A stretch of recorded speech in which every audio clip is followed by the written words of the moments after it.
You are listening to the audio production of Finding Faithful Elders and Deacons by Thabiti Anyabwile, published by Audiobooks. This book was originally published by Crossway and is read by B.Z. Cullins. In memory of Philip Pedley, faithful elder and servant who honored Jesus.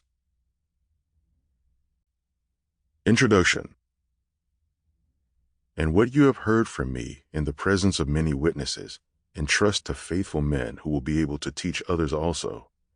2 Timothy chapter 2, verse 2.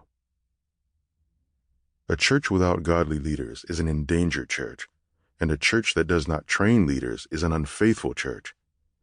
God gives leaders to his churches for the maturity, unity, and soundness of each local congregation.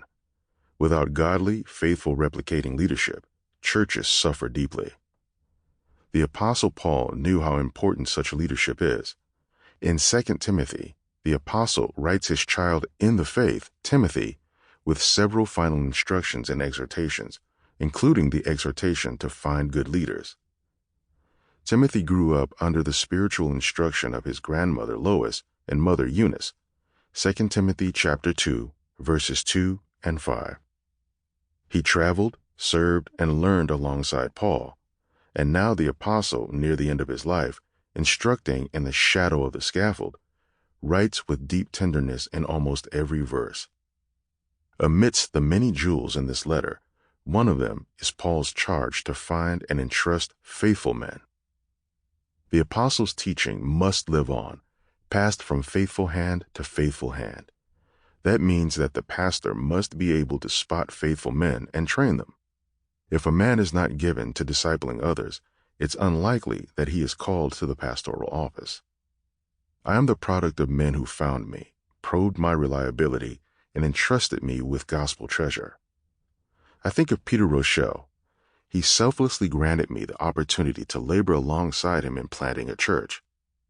He first encouraged me to preach and teach, and his model of exposition has influenced me ever since. Then there was Mark Dever, an unusually gifted discipler of men and teacher of God's Word. I cannot forget his eager generosity towards me. It began on the day of my membership interview at Capitol Hill Baptist Church. He asked what I wanted to do with my life over the long term. A little intimidated, I answered, I would love it if the Lord allowed me to pastor full-time. Really? Mark replied, eyebrow curiously raised, head slightly tilted. Then he turned to my wife and asked, can he teach? Oh no, I thought. I did not see that coming. What would she say? To my relief, oh yes, came the quick and confident reply. Mark turned to me and said, you should call the church office and get on my calendar for regular lunches together. Let's meet up and discuss good Christian books. You should consider my life open to you. I've never forgotten those words.